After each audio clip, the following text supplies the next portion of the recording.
Pipe Network presents. On this episode of season 4, let's talk. Yeah, the story behind the food goes back to me as a child, My mom would always say that they would get me these small kitchenware playthings, and I used to make uh, imaginary dishes running around the house and telling everybody I made biryani when it's, nothing. And as a child, I was always interested in utensils.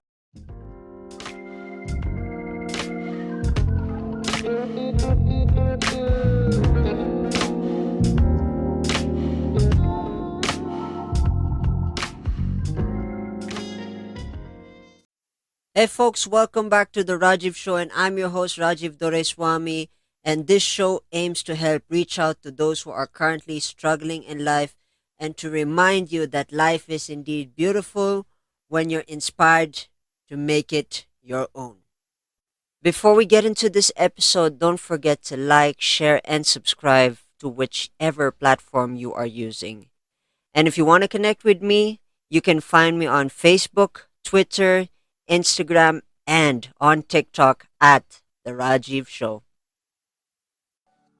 Hey, folks, welcome to The Rajiv Show. And this is an amazing conversation here because the guest that I have reached out to me on Instagram. And of course, this is going to be an interesting conversation because I think the time that I released an episode on food, I've someone reached out to me, so it's kind of amazing. So I want to introduce my guest today, Karen Martin from Bangalore. Hi, Karen. How you doing? I'm good, Rajiv. Thank you for asking. Yeah. And could you give my listeners a little bit of background about yourself, by the way? I'm Karen Martin, and I'm a business owner. I own House of Anglo, which is a cloud kitchen in Bangalore.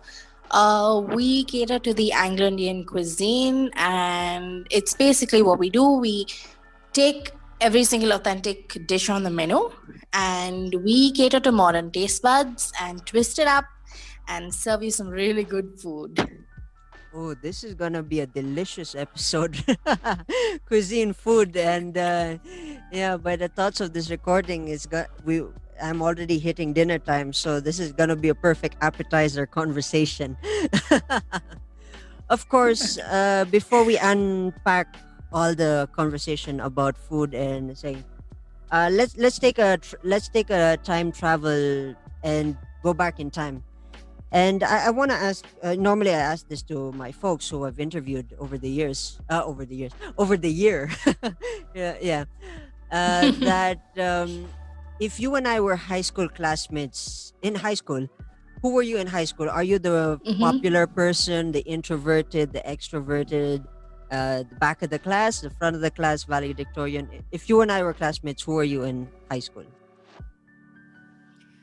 So I was extroverted, and I was always a backbencher. Never really liked the front seats because I was always in the back bench, not paying attention in class, Huh. and just doing my own thing. Because me as a person, I'm a very creative person. I love sketching, I love doodling.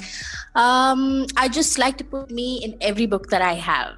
Hmm. So, uh, to be honest, I did not have many friends in high school. Hmm. Just a couple of people who I felt were okay, fine, we can be friends, kind of a thing. Hmm. And that didn't really bother me because for me, I was enough. So, growing up, I'm the only child to my Hmm. parents. Hmm. So I got used to being by myself and being independent and doing things on my own. Hmm. So in school, not having too many friends didn't really bother me. Hmm. Even though I was extroverted and I was open to mingling with any and everybody and being friends to any and everybody. So my life in school went on that way. I was with myself. Yeah, I had friends here and there, but in school we have this thing where suddenly you're in one group and then the next day you're in another group, and then friends change over time and as you move class to class. So Hmm. that was my life in school. I was not extremely good in studies until like the 10th grade, so no valedictorian. Apart from that, I was more into the cooking part of it, Huh. and I was more into sketching. Not much of sports. Reading, yes, and art in general. Oh, this conversation just got interesting because um are being food, the food side of it, of course, never much of a thing unless it's I never really cook much unless it's spaghetti, it was that noodles or any of that stuff, the easier ones. But the sketching part, that's where I Mhm. resonate well. But interesting, that's interesting. I'm a big fan of comics, Marvel, DC, you name it. But yeah. Okay. Yeah, but interesting. It's very interesting. I love this conversation. Um, I gotta ask though. Of course, I gotta ask. Is that what got you into the food side? What's the is there a backstory on? Was there a TV show that you were, you just glued your eyes to it, and what's the story behind the food? What got you into the main So food? this, yeah, the story behind the food goes back to me as a child. My mom would always say that they would get me these small kitchenware playthings, and I used to make uh, imaginary dishes, Hmm. running around the house and telling everybody I made biryani when it's nothing. And Yeah. as a child, I was always interested in utensils. Hmm. Okay, be it a cup, be it a saucer, be it spoons, and I would always climb on the table Hmm. and find out what's on the table and who's mixing what and what's going into what. Hmm. So, as children, parents don't really take those things seriously because they think my child is, playing around as usual. Yeah. But then it all started for me in, I think, the sixth grade Hmm. when I got glued to the Travel and Living channel, the TLC channel in India. Hmm. Uh, and I would watch Gordon Ramsay, Nigella Lawson, and be like, oh my God, that's me. That's what I want to be. Those are the cakes I want to make. Those are the things I want to do. Yeah. So what I would do, I would just watch. And back then I started scanning their recipes and thinking, okay, fine, Hmm. let's make an easier version of this and cut down this and cut down that and Hmm. make something and see how it goes. But I never really had the guts to walk up to the stove and just switch it on and cook up something, because in my head I was like, I'm still a kid and I have to be careful. Yeah. So one day I was hungry, really hungry, Yeah. and I said, okay, fine, I'm just gonna make something and let's see how it turns out. And I started chopping vegetables and onion and tomato and things like that and made a sambal. Huh. And everybody at home, I'm the sharing kind. So I make and I want everybody to taste, and I'm open to feedback and I love feedback. Yeah. So I gave everybody. And then I still remember that day when my grandma was like, oh my God, this is so good. What did you put in it? And I Wow. was like, it was just me. I was just playing around. And that was the first day I broke the ice. And Hmm. then after that, I moved on to a little complicated dishes like pasta and salad and spaghetti and meatballs and things like that. Hmm. So it was something that started at the age of 13, and I live with it till today. Wow. That's interesting. That's really fascinating. Yeah. It's really fascinating. Saying, I gotta ask though. Is there a specific when when you were already studying the game? I'm sure from the age of 13 onwards, you were studying the game and Mm-hmm. how how to create, how to be creative. I gotta ask though. You mentioned sketching and doodling. Where Yeah. did that part of the creativity come into the whole?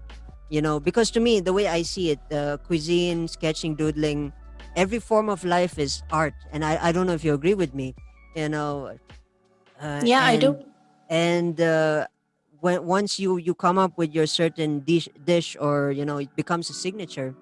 I gotta ask though, when did Hmm. you did you ever combine, or have you already combined the elements of doodling, sketching into the food? Did you collaborate, or did you make them happen and create something that is your signature by any chance? Yes. I have to say, my doodling and sketching plays a very, very important role in all of my menus. Hmm. Anything that I put out. Firstly, it goes into my menu looking creative, looking colorful, looking me. So Hmm. I'm the kind of person that likes to see my menu elegant, classy, Hmm. and on point. Okay, and I don't like too much of color. I don't like too little color. I don't like too much of calligraphy. I don't like a very big font. It has to be right. Hmm. So for me, it started at that menu creation. It has to be on point, and I have to see myself there, and I have to see pretty elements like flowers and leaves and colors, and something that's in trend right now. That is one part of it. The other part of it is when it comes to my plating colors. I love to see different colors on my plate. And when it comes to taking pictures of things that I'm standing out or things that I just want to post about, I like to see colors. I like to see my dish go from nothing to something with just creativity. Wow. And Interesting. my signature dish, Hmm. that is from my business today, is the signature pork chops. I have people rave about it, people who order it 5 times a month and don't get bored. Hmm. So that started with, in my mind, I was like, okay, I want to make some really nice pork chops, but my pork chops have to look red, crispy, crunchy, well cooked. But I need to have my garnishing with crispy ginger and garlic to make the dish look out of this world, not greasy. Wow. And my plating, I still Yeah. remember that day. It was, I think, somewhere in October 2020. Hmm. I took a long ceramic plate Hmm. and I plated, I think, 8 pieces of chops Hmm. with crispy garnishing. And I clicked a picture, Hmm. and when I clicked it, I was like, oh my gosh, everything I wanted in one shot. So Wow. that's where my creativity comes in. And every time I want to give somebody food, every time I create my own dish, my own menu, it's um, basically taking things from taste to flavor to experience. And everything I do in that is my creativity in it. Wow. It's so mouth-watering right now. It's like my questions are falling off of my lips. It's very interesting and amazing. Uh, Yeah. I gotta ask though, in adding all of those combinations, designing, doodling, sketching, colors. It's Yeah. really interesting to imagine and how to come up with such elegant taste. And of course, one thing is, I gotta ask, as an artist, from an artist to an artist, I gotta ask, are you also the person that adds perfectionism in your craft, or you're still working towards it? Yes. Because for me personally, and in everything that I've done, and I don't know if I've shared this before, but um when I do things, when I do certain quotations, social media posts, or even my arts in general, there's this sense of obsessiveness for those tiny details. Do you have that thing before, and did you get used to not being perfect too much, or you're still living with that thing, that need for perfection? So, my need for perfection started with doodling because, in doodling, it's all these tiny circles and squares and straight lines looking perfect. Because if you don't have that, then the doodle is not really a doodle, it's a scribble, right? True, true. So, for me, it started there, but I have to say, after I started my business with food, Mm, I've become a little obsessive about it because I like things the way I like things. So, in case I have a chicken on the plate, mm, it has to look perfect. I mean, if it's a roast chicken, it has to glisten, it has to look good. It, for me, when I look at it, I have to say, oh my god, that's perfect. Because if I don't say that's perfect, I'm going to replate it and make it look perfect mm. till I say, okay, fine, it looks nice, it's good to go. So I live with that obsession where everything has to be the way it has to be.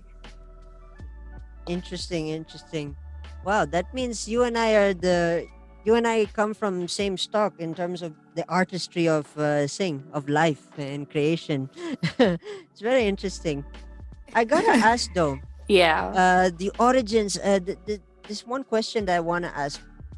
The cooking style or the origins, because being in India for quite some time, um, I haven't had much of the flavors from the north, so I don't really know how to distinguish north and south dishes. And of course, with the south dishes, everything for me personally, coming from the Philippines to India at such a young age, Mm-hmm. I've never been introduced to masala in the worst way, when the first meal with the biryani with the spices up to 100 level. It was really it was funny. My sister and my mother uh, somehow managed to get their taste palette, update their taste palette, but for me, for all the years that I've been there, I cannot really withstand spices. It's very weird. I'm saying, I think my tongue doesn't really thing. So yeah, I want to ask, to cover up what I just said earlier on the origins of the taste and the stuff, the techniques. Is it coming from a particular piece in India, or is it a Bangalore or original Bangalore taste, or is it from somewhere else? So it all started with the British Raj when they came to India, Hmm. and they were here for quite a bit. Hmm. So what happened was the Anglo-Indian cuisine began with them. So Hmm. they have their own style of cooking, and the Indians added their masalas. Hmm. So that's why we have the Anglo Indian cuisine, the Anglo being British or English, Indian being Indian cuisine. So Interesting. for them, it was all about roasts and steak and potatoes and boiled vegetables. Hmm.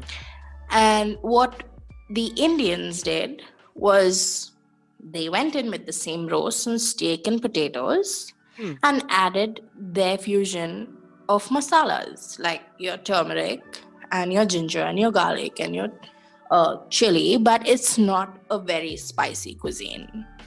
Wow. Oh man. It's a cuisine, I would say, Interesting. yeah. It's a cuisine that is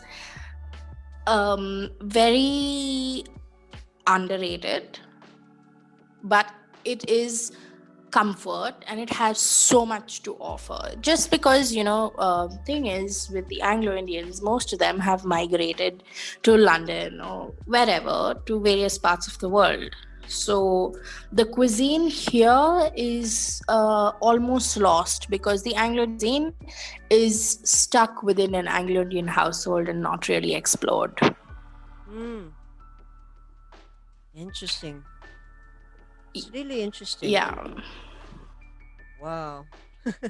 All this conversation about Yeah. food really makes my this is thing, like I mentioned. Wow, it's a delicious conversation. It's hard not Yeah. to. I'm sure even my listeners are trying not to get hungry while having this, while listening to this conversation. It's really phenomenal, and it's interesting having a perspective. Um, there's a lot. I got a lot of questions more to ask, but before I ask those questions, of course, folks, for those who are tuning in, we'll have a break, and then we'll be right back after these few short messages. Do you want to get great deals? Go to Pipe Marketplace. Visit pipenetwork.co/marketplace and use the promo code TRS to get exclusive discounts. Chat with them now. Basta Podcast, Pipe yan.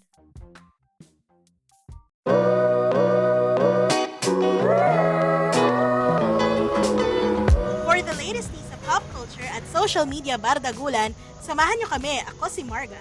Ako naman si Bullet sa pinakamasayang comedy current affairs podcast sa balat ng Spotify, Apple Podcast at Google Podcasts. Mad in Manila. Oh, krrrr! O, dalawang chismosa na lang, lalarga na! Ay, manong kami! Hey, folks, welcome back to the Rajiv Show. And my guest, Karen Martin, we had a nice opening conversation about food. It's funny, I'm so hungry just by the conversation itself. And yeah, it's mind blowing, but I love the conversation. It's a nice, delicious conversation. One thing I forgot to ask, of course, is that I think I asked this on the break, by the way. Uh, for me, before I ask you this question, of course, for those who don't know me, who've been tuning in, I'm half Indian and half Filipino. I was born in the Philippines, and I went to India for a very long period of years, and then I'm here. So that's a short background about me. I gotta ask though, Karen, what's your Yep. origins? Where are you from? Like, are you pure Bangalorean? So I'm pure Bangalorean, born and brought up in Bangalore, but my family background goes a long way. Hmm. So my mom's side, we're a mix of Burmese and British Hmm. and Scottish. So the Burmese side comes in from my grandmother, and she's not originally Burmese, but her grandmother is half Burmese and half Indian. My grandfather's side is Scottish. Wow. His grandfather was Scottish, and again, my grandmother's side, we have a lot of British roots. So that's where the Anglo-Indian touch comes in. Interesting. That's an interesting household. I've never had a conversation with Anglo-Indians who are very well rooted and they still know their thing. Right now in this generation and this age, I don't know if you agree with me, is that a lot of people, if you ask them where they're from, they just say they just come from home. They don't have that background Yeah. per se. But that's interesting. At least you know the family tree, and it's an interesting dynamic how the influence comes from the history. So at least as you move forward, you're still paving the history. You're still paving the legacy of what was in the past, and you're bringing it through the art, which is of course the food. It's really interesting. It's Yep. blowing my mind. This is blowing my mind. Coming to think of it, looking at my life now here with the combination of uh, my culture here, the Igorot culture and Indian culture. To me, it's my dad is from South India, so it's mostly Tamil, and some of them migrated to Karnataka. Yeah, my father's family migrated to Bangalore, Karnataka, but still they speak Tamil, and it's very fascinating that. It's very hard. It's very hard to track the family tree, and I think yeah, that's one thing about family origins and providing having no having knowledge of where you're from and where you're heading. It's like you're the bridge from the past, and it's really fascinating. For me, like I said, my history in India was very confusing for me. When I went there, the customs were so far away. It was like uh, the distance between the customs and culture in India in comparison to here is more. They contradict each other. That's why it's kind of it's kind of weird. It's a weird dynamic, but somehow, yeah, carrying the conversation from both ends is hard, especially the history. The family tree is Yeah. very hard. And yeah, moving forward, it's very hard to know what legacy am I pulling in, which is either Indian or Filipino, or I might branch out and and create my own legacy, which is interesting. So yeah, one thing I wanted to ask, of course, creating business, creating restaurants, and all that stuff requires not just the love for the food and the art. Of course, it has a lot to do with entrepreneurship, money, and none of the days when you're starting out would always be rainbows.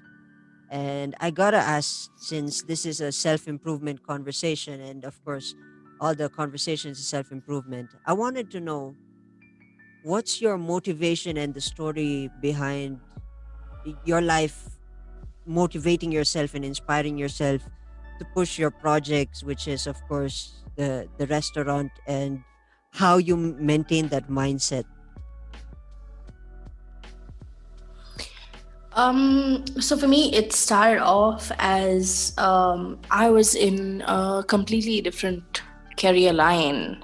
Mm, I was a media professional, mm, and I was with a media agency for a while. mm, And um, I'm somebody who likes doing a desk job, but there was something in me that kept telling me, Karen, you need to do something. You need to have something of your own. And I pushed it off for a bit. mm, And I mean, that drive to have something of my own never stopped. mm, I would wake up in the morning and, do my usual thing, but come back and brainstorm like, okay, what do I need to do? mm, How do I get there? My goal is to be an entrepreneur, to have a business of my own, to, do what I need to do. But how do I get there? And, in that process of being in the corporate world or in the media world, mm, we tend to lose ourselves because we're just sitting behind a laptop doing nothing. We're working and then that's that. mm, Okay. For me, I'm somebody who likes to do my job, but at the same time give my personal life a little, time. So when I noticed that that was not working for me, it became very toxic. mm, So I told myself, see, you need to do what you need to do regardless of what's going to happen next. mm, It might be a risk. It might be a risk you're taking. You might succeed, you might not succeed. But unless you take that risk, you're not going to know. And if you want to change your life, you have to take that risk. So my mom has been a very, very, very big inspiration mm, because I would sit and tell her, you know what, Ma, I need to do this. mm, I need to be this. And she would say, see, I can't tell you what you need to do, but all I can say is if you want to be that, unless you're going to push yourself, you're not going to go there. mm, That's when I decided and I said, I'm going to change my career and I'm going to work towards being an entrepreneur. And I knew being an entrepreneur is not easy. mm, So, out of mere thought of what I had, I scanned the market mm, and I knew, okay, this is the missing piece and this is what I'm going to fill. mm, So it was a decision that took me around 2.5 months to make. mm, So I drew out the sketch of what I wanted to do mm, and how I wanted to execute the plan. mm, And I went ahead with it. But midway, there were many things that came in that made me think, is it Is it the right path I'm taking? Should I drop it? Should I do this? Should I do that? But then I told myself, see, Karen, you've pushed yourself so much, Hmm. okay, with help from nobody. I have been independent and I have started this on my own without an investor, Hmm. without money from anybody but from myself. Hmm. So something in me told me I need to keep going forward. And that drive to be who I am today was all that I had. Hmm. It was constant dedication, waking up in the morning, curating things, learning new stuff, telling myself this is what I'm going to be. Hmm. And I will be it come what may. And mind you, my business started in the midst of the pandemic. Hmm. And today, when I look back at it, the pandemic was not all that bad at all for me. Hmm.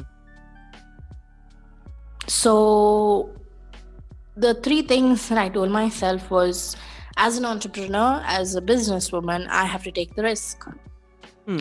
Secondly, I am the soul of my business and nobody's going to take my place. Hmm. So if I don't make decisions that I need to make decisions about, nobody's going to do it for me. Hmm. And the third thing that I followed was motivating myself, telling myself that I will be who I want to be one day, regardless of what the current situation is. And I mean, religiously speaking, praying about my goals. Wow. It's powerful. So, yeah. I mean, wow. I'm in thing. You're the third or the fourth guest that actually made me tear up. It's powerful. I mean, I'm more power to you. Thank you. You're like my second or my third guest has made me, emotionally tear up. Wow. I mean, the fact that, yeah,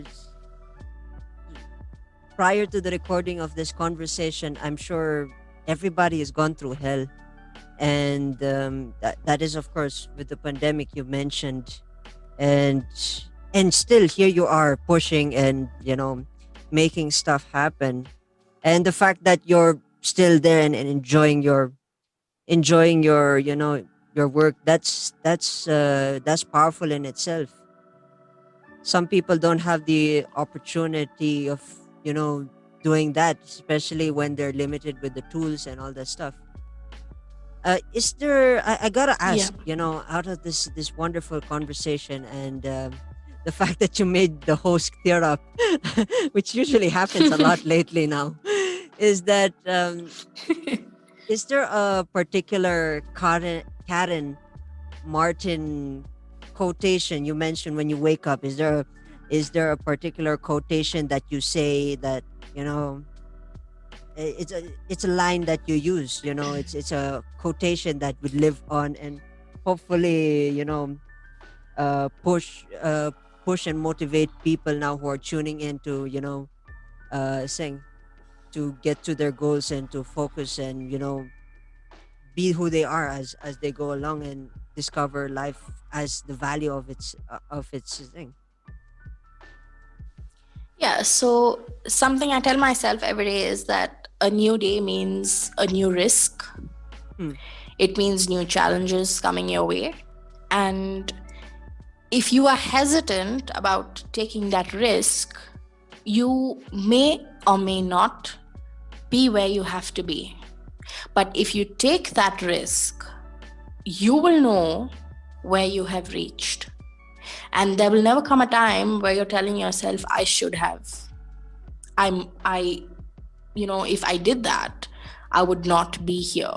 I would have been in a different place. So two things I tell myself is, no matter what happens, wake up in the morning, get up fresh, think of everything that you have to do, take the risks that you have to take, and it'll take you somewhere someday. Amazing, amazing. I'm blown away. uh, this conversation is amazing and it's just phenomenal. And the fact that you mentioned you're here and you're still doing what you do, and to me, you've earned my respect, not just as the host, as of course, as a friend, and hopefully, uh, when I'm in town, hopefully once this pandemic is done, I'm curious to taste, because yeah, I'm sure I've missed out a lot in India, and I think the first restaurant that I'm gonna go in once the pandemic is done is your place, because this is really fascinating. This is amazing, and it's a fascinating. Uh, it's a fascinating forum that you've opened up, especially the fact that you made me you made me drool over the first, because it's food, food, especially in the recording time. It's dinner time, so yeah, what an appetizer. I mean, Rajiv, coming back to how I started, Mm, my thing was, I as a person, I'm a foodie. I mm, love food, mm, and I am a picky eater. mm, I like certain things and I don't like certain things. So if I don't like what I'm eating, I might taste it, but I won't eat it if it's not to my taste buds. So I would go out on the weekend, and I'm a very outgoing person. I go mm, out a lot, and sometimes I'm out, maybe just chilling on the weekend, and I would find myself missing home food. mm, Like, I would just want to pop into a restaurant and maybe just have a nice masala steak that is not spicy, mm, that is filled with flavor, mm, that is a well-rounded structured dish.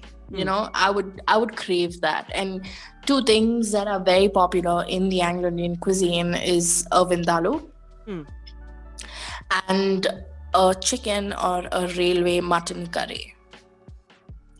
So I was hunting high and low in Bangalore, and going to fancy places, checking the menu out, but all I would yeah, find was the usual steak and then the usual chicken curry, and I would never find anything Anglo in it, you know.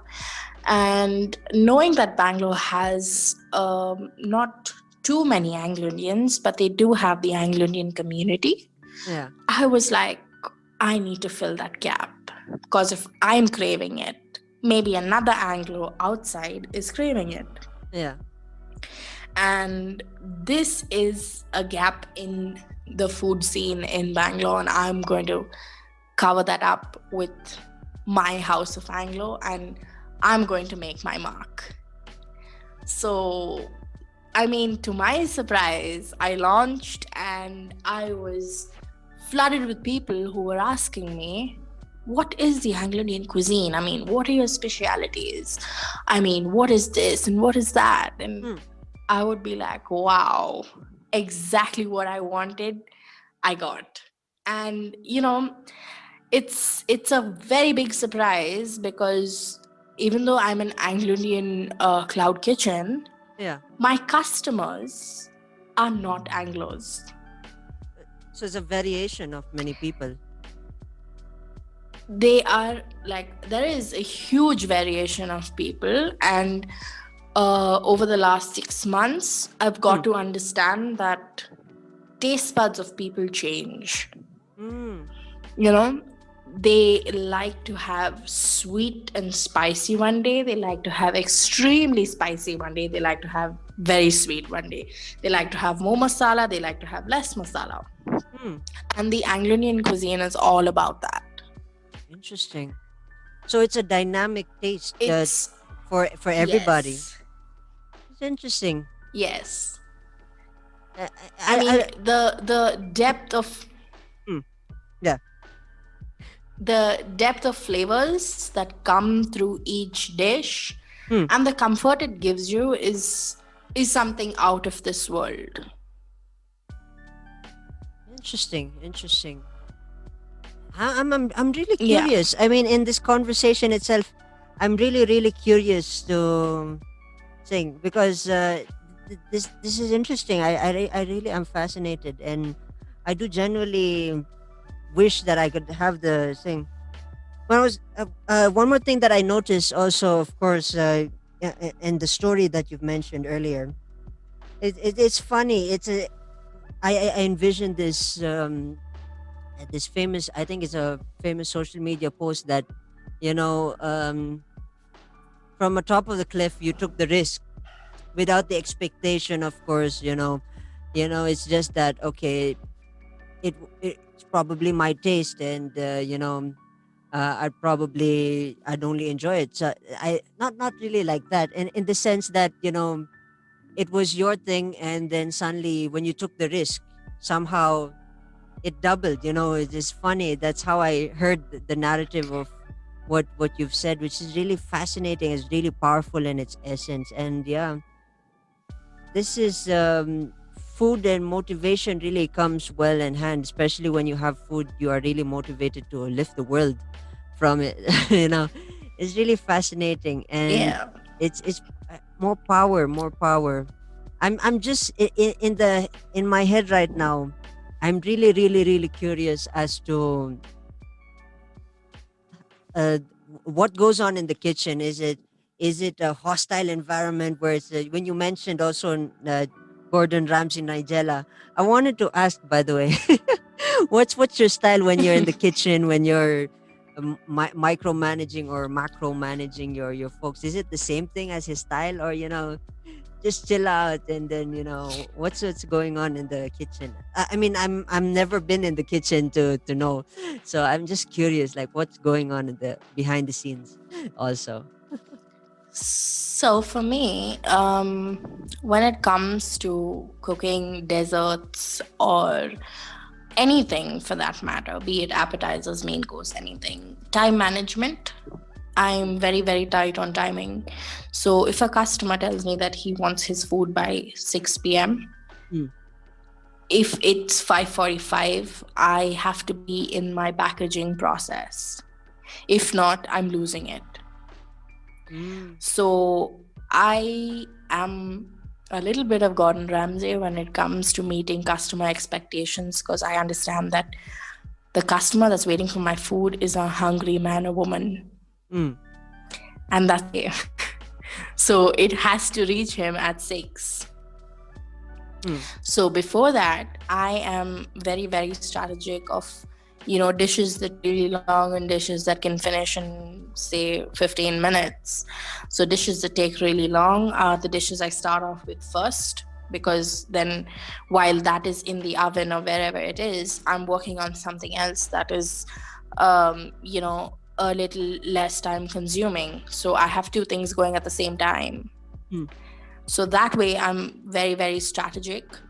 But when it comes to desserts, most of the desserts on my menu are again very Anglo. But some of them I keep as desserts that are not very time consuming, because my main focus is on my appetizers and main course.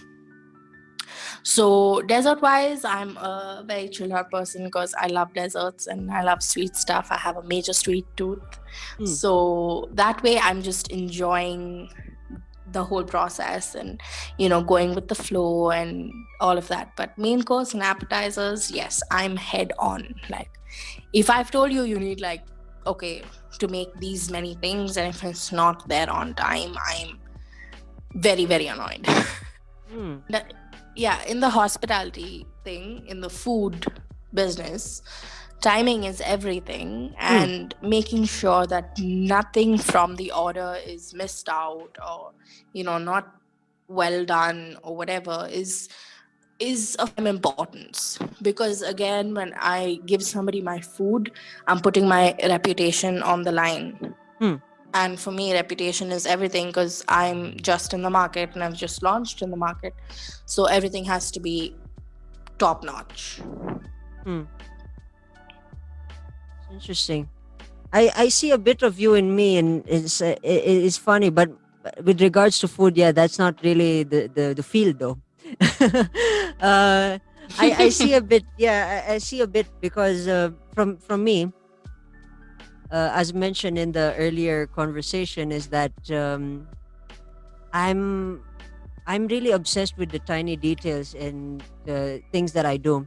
I get so paranoid that even a single social media post now, because mostly all of our work now is online. We do a lot of stuff here online. Sometimes I have the tendency of creating a textual post or something, and I pull that back because Mm-hmm. I get so paranoid. Especially that sense of perfectionism is not there, and sometimes I Yeah. let it slide. The funny thing about it is, knowing that the retention span of people is also less than 8 seconds. Of course, those tiny things won't matter much. It's all about receiving, and you know but the funny thing is, it's that eye for the detail sometimes passes me by, and some of it I let it slide, some of it I can't, especially on days that I work and I post. It's like I have to be, there, and I have to see this thing through, and if it's good, I let it go, I let the day go. If not, then I'm missing out a word, a comma, a bracket. It is funny.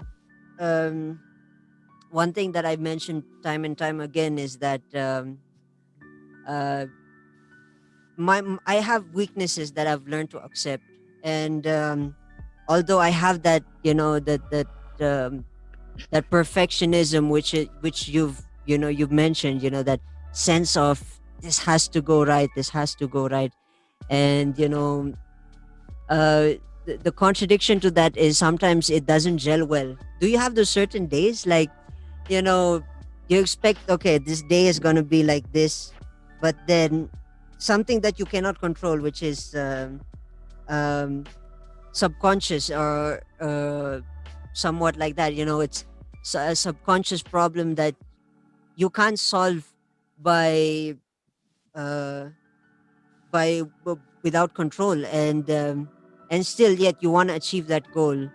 Sometimes there are certain days that you let it go, and not in the of course, in food, that's a big no no, because especially you're dealing with customers there. But did you have the certain days like that? Yeah, I've had a couple of days like that. And like you said, in the food industry, you can't really let it go. But there are days where, you have a lot of customers to deal with on that one day. Mm, And sometimes things don't go according to plan, things don't go how they are strategically planned. mm, So, yeah, I have a couple of days, and on those days, I'm not me. Because the day before, like a massive order or whatever it is, I'm mentally prepared. Okay, these are the things I need to do to get this going at this time, and this is what is gonna happen, and it's already pre-planned. mm.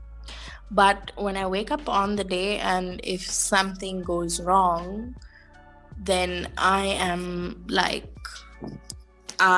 not me. I will make sure that whatever has to be done on time, and there's no customer calling me and saying, "Hey, listen, I need this done at this time," and because I'm already in a very hot-headed mind frame, Yeah, and the customer is already annoyed because he's hungry and his food has not reached him.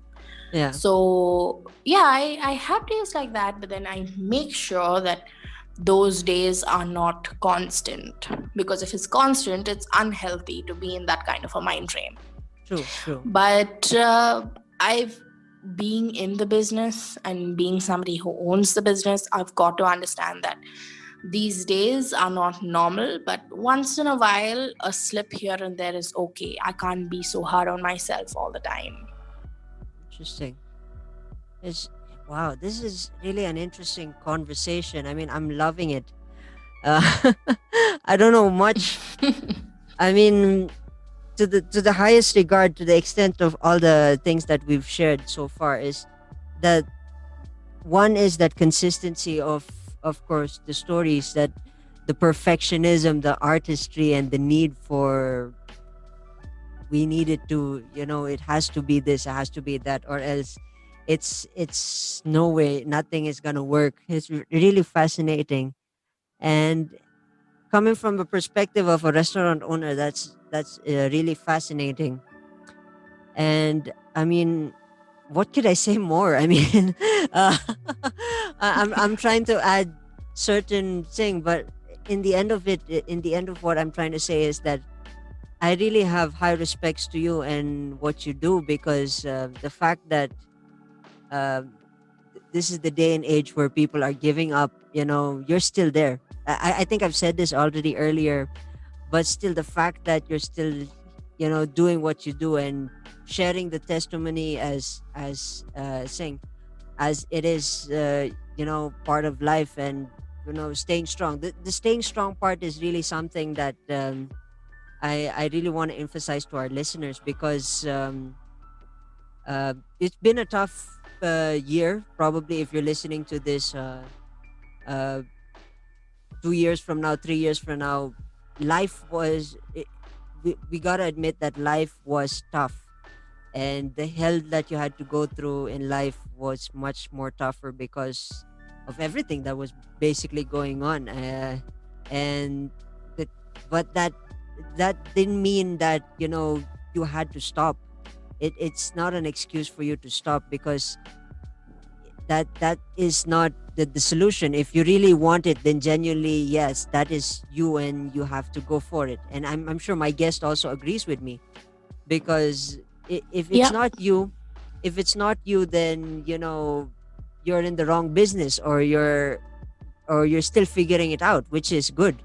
uh in a way, figuring it out is good, but the fact that when once the world is against you, that's where you need to really figure out what you really want. And once you figure that out and you're good for it, probably you'd be strong like my guest. I gotta admit, and I gotta salute my guest for the fact that she's been strong with her emotions and strengths, and her ability to do what she does and still maintain the sanity.